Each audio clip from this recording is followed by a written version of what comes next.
Hi everyone. So I'm here to help you guys figure out how to use our self-service system here at McKendree. This system is used to register for classes and as well as other personal things to maintain. And I will be showing us how to use that today. So as you can see, I'm on our MyMCK page, and I got here just through the normal way with going through the McKendree page. And we're going to be clicking on the self-service button over here. So when I click this page, it'll bring me up to the self-service tab, and it has tabs for our student finance and financial aid, which we aren't going to talk about right now. But if you do have questions, financial aid is always willing to help in the financial aid office in the bottom of Wiley. We have student planning and our course catalog, which are what we're going to be going over today. We have our you have your grades and then graduation application, but that isn't something you guys need to worry about yet because you are still freshmen. So, our course catalog is the online version of a book you should have been given. If you weren't given the book, I am assuming it's because of COVID, so I wouldn't stress about that. But every course we are offering at McKendree is in this course catalog. So, no matter what your major is, it'll show up. So, if we want to look at, like, if you have a major in health, education, and wellness, all of the classes for that major are in this tab. Because I am a psychology major, I know this major very well, so we're going to be looking at that just as an example. So when I search for psychology, all of the courses pop up for psychology. And as you can see with this first one, Introduction to Psychology, it says I've already completed this class, so I don't need to worry about it. I've already taken it, so I can't take it again unless I don't know why I would take it again. Um, as well as I've taken my cornerstone already, and that this is a 153 is a prerequisite for the cornerstone. A lot of classes have prerequisites. Usually the prerequisite is just like the introductory course. Like there aren't many. Like some classes it builds by level. So like let's say you're a math major, you might have to take calculus 1 before you are able to take calculus 2, or pass it or have an AP test equivalent to passing the class. Either way, if I wanted to look at a class that I want to possibly take, like let's say I want to take 230, which is substance abuse, I'd have to make note of the prerequisite, which would be the introduction to psych class, which I've already taken, when it's being offered. So it says spring all year, so I can take this in the spring, but only in the spring, but I can still take it every year. And I would see that it takes place at 5 till 7 or till around 8 p.m. It's being held in PAC, and this is the instructor, Professor Darvell. If I was interested in taking this class, I would hit the add section to schedule, and this would add that class to my schedule for that semester that it's being offered. Now, let's say I wanted to only. So you see how in the availability section it says open and waitlisted sections or open sections only. So sometimes when people start applying for classes, the way we apply like it's worldwide people first, and then it's seniors, juniors, sophomores, and freshmen. So you guys will get to pick classes last, but it's because you guys are mostly picking gen ed, so it really will not affect you that much. But sometimes things are waitlisted. So if I wanted to be able to see all of the sections, I would not apply either of these filters. If I wanted open and waitlisted, I would click this. And if I wanted only open, no waitlisting, I just want to get my class, I would click the open sections only. If I want locations, this isn't really relevant, but we do have a place in Kentucky for us to learn. But you obviously will all either be e-learning or the Lebanon campus. I could narrow it down by terms or days of the week. So let's say I only wanted classes that take place on Mondays. And it would show me all the classes that take place on Mondays, possibly multiple days a week, but also possibly just that specific day. And then we can narrow it down by course level. So let's say you guys just want to look at what'll be for your first year. For this, this is the only class that comes up. So now that we've looked at that, I hope this makes sense of how to like look for classes. Again, this can be used for any class.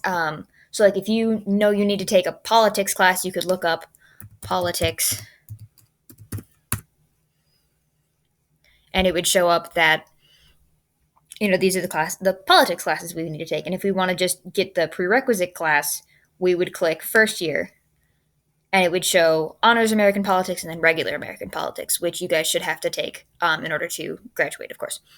So next we're going to look at our student planning.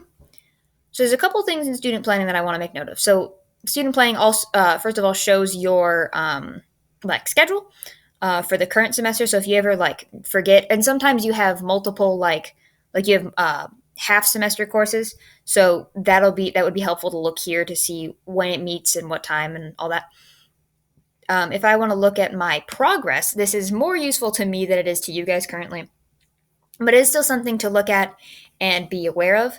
So it tells me my GPA, what my degree I will be going for is, my major, my minor, my department, the catalog year that applies to me, um, which is the requirements, basically the requirements of my major, which ones apply to me. It's not super relevant to you guys right now, but for people who want to look at my account, they know, oh, these are the requirements that she must fulfill, rather than 2 years one ahead of her or 2 years behind her who might have slightly different requirements.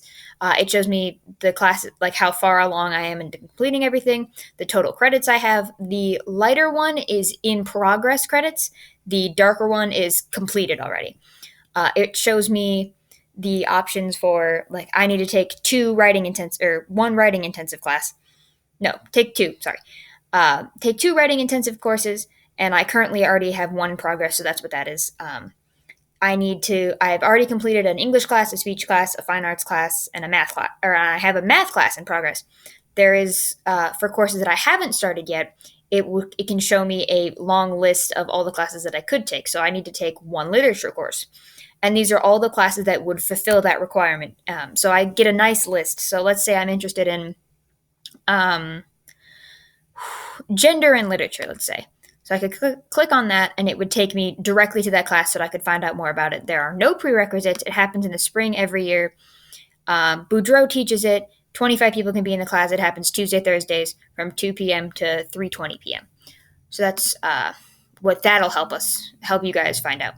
Like I said, or maybe I haven't said it, but you guys do need to meet with your advisor. I don't know how they are doing that this year, but I'm hoping that they will reach out to you first. But if they do not, I'm sure you'll be made aware. You also should have received an email about when we will be picking classes. Like I said, you guys will end up going last, but it's important that you know what date that is. Off the top of my head, I do not remember, but I can get that shared onto the Brightspace app soon if it would be helpful, so please let me know. Next, we're going to go to plan and schedule. This isn't incredibly helpful right now because things aren't open yet, but you can see like what my current schedule is, and down here it shows sections with no meeting time. This is basically a fully online class. This went fully online because of COVID, obviously. And if I click up here, it should tab me over through all the like semesters for the fall. It stops in December because I haven't added my spring one yet, but it shouldn't be a problem for you guys. So I really hope this is helpful. If you have any more specific questions, let me know. Your advisor also will be able to answer questions. But in terms of registering for classes, what should happen is once you get all of those classes put into your oh, wait, before I say that. So, most advisors want you to at least have a little bit of a plan. You don't have to like put the plan into self service yet, but it is important that you have a plan, sort of like, well, I know I want to take an English class, but I don't know when I want to take it or which one. I know I want to take my politics class and my speech class. Try and go in with a plan like that. Maybe write it down. Write down what times you would like to take it. Write any constraints that you may have. Like if you're a student athlete, please write that down. Write down what your practices are in the spring if you know ahead of time. It's very important. It will help out your advisors a lot, and it will make your meeting go so much faster. So I hope this is helpful, and I don't think I missed anything. If you have any specific questions, let me know. I'm always willing to help you guys figure out how to use and what classes to take. If you're having troubles with majors and figuring out what you want to do, I'm also willing to talk about that anytime you want. So I hope this is helpful. Please let me know, and I hope you guys have a great week. Bye.